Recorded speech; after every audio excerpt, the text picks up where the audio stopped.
ഇപ്പോൾ ഗവൺമെൻറ് നടപ്പിലാക്കുന്ന ഈ ലേബർ കോഡ് തികച്ചും തൊഴിലാളി വിരുദ്ധ ലേബർ കോഡുകളാണ്. ഒരു കാരണവശാലും ഇന്ത്യയിലെ തൊഴിലാളി വർഗം അത് അംഗീകരിക്കുന്ന പ്രശ്നമില്ല. ഇന്ന് നമുക്ക് കണ്ടതാണ്, ഇന്ന് ഇന്ത്യയിലെ മുഴുവൻ തൊഴിലാളി സംഘടനകളും BMS ഒഴിച്ചുള്ള മുഴുവൻ തൊഴിലാളി സംഘടനകളും രാജ്യവ്യാപകമായി ഈ കോഡിനെതിരായി ശക്തമായ പ്രക്ഷോഭണം നടത്തിയിരിക്കുകയാണ്. ഒരു കാരണവശാലും നമുക്ക് ആർക്കും ഈ കോഡിനെ അംഗീകരിക്കാൻ കഴിയില്ല. നമുക്കറിയാം നിഷാദ്, നമ്മുടെ രാജ്യം ഏറ്റവും കൂടുതൽ, ലോകത്തെ ഏറ്റവും കൂടുതൽ തൊഴിലാളികൾക്ക് അനുകൂലമായ നിയമനിർമ്മാണങ്ങളുള്ള രാജ്യമാണ് ഇന്ത്യ.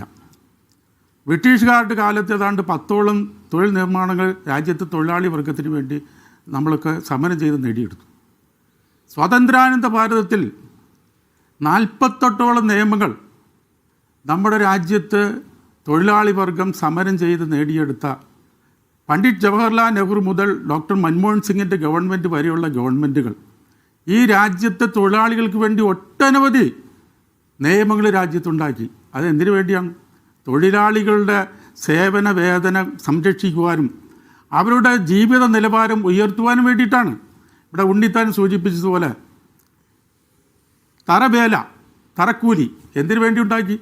ഇവിടെ ഈ രാജ്യത്ത് മിനിമം വേതനം 1957 ഉണ്ടാക്കിയതാണ്. തൊഴിലാളികളെ സംരക്ഷിക്കാനാണെങ്കിൽ ഈ 57 ഉണ്ടാക്കിയ ആ നിയമം, അതിൻ്റെ മാനദണ്ഡങ്ങളൊന്ന് മാറ്റണ്ടേ? 11 വർഷക്കാലമായി രാജ്യം ഭരിക്കുന്ന നരേന്ദ്രമോദിയുടെ ഗവൺമെൻറ് തൊഴിലാളികൾക്ക് വേണ്ടി എന്തെങ്കിലും ഒരു നിയമം ഈ രാജ്യത്തുണ്ടാക്കിയിട്ടുണ്ടോ? 2014 അധികാരത്തിൽ വന്ന നരേന്ദ്രമോദി ഏതെങ്കിലും ഒരു നിയമം ഈ രാജ്യത്തെ തൊഴിലാളി വർഗത്തിന് അനുകൂലമായിട്ടുണ്ടാക്കിയിട്ടുണ്ടോ? ഇവർ ഉണ്ടാക്കിയില്ല എന്ന് മാത്രമല്ല, തൊഴിലാളികൾക്ക് അനുകൂലമായി ഉണ്ടായിരുന്ന നിയമങ്ങളൊക്കെ മുതലാളിമാർക്ക് അനുകൂലമായി മാറ്റി എഴുതിക്കൊണ്ടിരിക്കുന്നു. ഈ 4 ലേബർ കോഡുകൾ നമുക്കറിയാം. പണ്ഡിറ്റ് ജവഹർലാൽ നെഹ്റു കൊണ്ടുവന്ന നിയമങ്ങൾ, അദ്ദേഹത്തിൻ്റെ ഭരണകാലത്ത് 18ഓളം തൊഴിൽ നിയമങ്ങൾ രാജ്യത്ത് കൊണ്ടുവന്നു. ഇന്ദിരാഗാന്ധി 15ഓളം തൊഴിൽ നിയമങ്ങൾ രാജ്യത്ത് കൊണ്ടുവന്നു. എന്തിനു പറയുന്നു? മൻമോഹൻ സിംഗിൻ്റെ ഗവൺമെൻറ് അധികാരത്തിൽ പോകുമ്പോൾ ഏറ്റവും ലാസ്റ്റ് 2014 സ്ട്രീറ്റ് വെൻഡേഴ്സ് ആക്ട്, വഴിയോട കച്ചവടക്കാർക്ക് വേണ്ടിയുള്ള നിയമം രാജ്യത്ത് കൊണ്ടുവന്നു. ആ നിയമങ്ങളൊക്കെ രാജ്യത്തെ എല്ലാ വിഭാഗം തൊഴിലാളികൾക്കും വേണ്ടിയിട്ടുള്ളതാണ്. ഉണ്ണിതാനം ഇവിടെ സൂചിപ്പിച്ചല്ലോ, എന്ത് തൊഴിലാളികൾക്ക് നേട്ടത്തിന് വേണ്ടിയാണ് ഈ ലേബർ കോഡ് കൊണ്ടുവന്നിരിക്കുന്നത്? ഈ ഫ്ലോർ വേജ് എന്തിനു വേണ്ടിയാണ്? മിനിമം വേജസ്, ലിവിങ് വേജസ് പറഞ്ഞിട്ട് ഫെയർ വേജസ് പറഞ്ഞിട്ട് മിനിമം വേജസ് പറയുന്നുണ്ട്. ഞാൻ മിനിമം വേജസ് കമ്മിറ്റിയിൽ ഒരുപാട് വർഷം കാലം ഇരുന്ന ആളാണ്. അവിടെ നമ്മുടെ സംസ്ഥാനത്ത് മിനിമം വേജസ് കൃത്യമായിട്ട് തീരുമാനിക്കുകയും കൃത്യമായിട്ട് നടപ്പിലാക്കേണ്ടത് മോണിറ്റർ ചെയ്യുന്ന ഒരു സംസ്ഥാനമാണ്. മാറി മാറി വരുന്ന ഗവൺമെൻറ് ആരായാൽ തന്നെയും ഈ സംസ്ഥാനത്ത് മിനിമം വേതനം കൃത്യമായിട്ട് നടപ്പിലാക്കുന്ന ഒരു സംസ്ഥാനമാണ്. നമ്മൾ ആവശ്യപ്പെടുന്നത്, ട്രേഡ് യൂണിയനുകൾ ആവശ്യപ്പെടുന്നത് മിനിമം വേതനം 700 രൂപ ഏറ്റവും കുറഞ്ഞതാക്കണം. മുഖ്യമന്ത്രി അസംബ്ലിയിൽ പ്രഖ്യാപിച്ചതാണ്. ആ മിനിമം വേതനം നമ്മുടെ ഗവൺമെൻറ് കൊടുക്കാൻ കഴിച്ചില്ല. അതിനെതിരായി INTC ഉൾപ്പെടെയുള്ള UDTFൻ്റെ സംഘടനകൾ പലപ്പോഴും സമരം ചെയ്തുകൊണ്ടിരിക്കുക. നമുക്ക് ഇന്ന് ഈ ലേബർ കോഡിൽ കൂടി നമ്മുടെ നേതാക്കന്മാർ, പൂർവികരായ നമ്മുടെ നേതാക്കന്മാർ നമുക്ക് തൊഴിലാളികൾക്ക് നൽകിയ സംഭാവനയായ തൊഴിൽ നിയമങ്ങൾ എല്ലാം നശിപ്പിച്ചുകൊണ്ട് കുത്തക മുതലാളിമാർക്ക് അനുകൂലമാക്കി ആ നിയമങ്ങൾ മാറ്റുന്നു. അതിൻ്റെ ഫലമായി ഉണ്ടാകാൻ പോകുന്നത് എന്താ? നേരത്തെ ഇവിടെ സുനിൽകുമാർ സൂചിപ്പിച്ചതുപോലെ നമുക്ക് സ്ഥിര ജോലിയില്ല.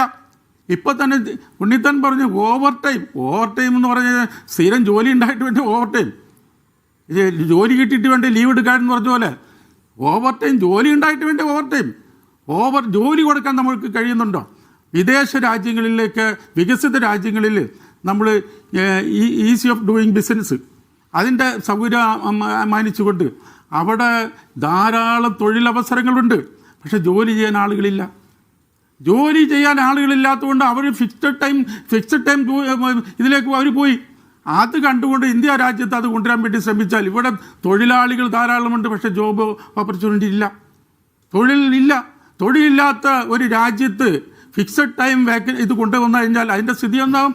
ഇവിടെ സ്ഥിര ജോലിയേ ഇല്ലാതാകും. സ്ഥിര ജോലി എന്നൊരു സങ്കല്പം നമ്മുടെ നാട്ടിലെ യുവാക്കൾക്ക് ഇല്ലാതാകാണ്. അതിനെക്കുറിച്ച് BMSന് അഭിപ്രായമില്ലേ? ഉണ്ണിത്താൻ ഇവിടെ സൂചിപ്പിച്ചല്ലോ, തറവേല എന്തിനു വേണ്ടി നിങ്ങളെന്തിനാ കളിയാക്കുന്നതെന്ന് ചോദിക്കുന്നുണ്ടല്ലോ. തറവേല കൊണ്ടുവരേണ്ട കാര്യം എന്തായിരുന്നു? മിനിമം വേജസ് പരിഷ്കരിച്ചാൽ പോരെ? മിനിമം വേജസ് പരിഷ്കരിച്ചാൽ പോരെ? ഇവിടെ കർഷക തൊഴിലാളികൾക്ക് തുല്യമായ വേതനം കൊടുക്കണമെന്നാണ് തൊഴിലുറപ്പ് പദ്ധതിയിൽ കൂടി നമ്മൾ ഉറപ്പ് നൽകിയത്. ഏതെങ്കിലും ഒരു സംസ്ഥാനത്ത് അത് കൊടുക്കുന്നുണ്ടോ? അത് കൊടുക്കാനല്ലേ നമ്മൾ ശ്രമിക്കേണ്ടത്.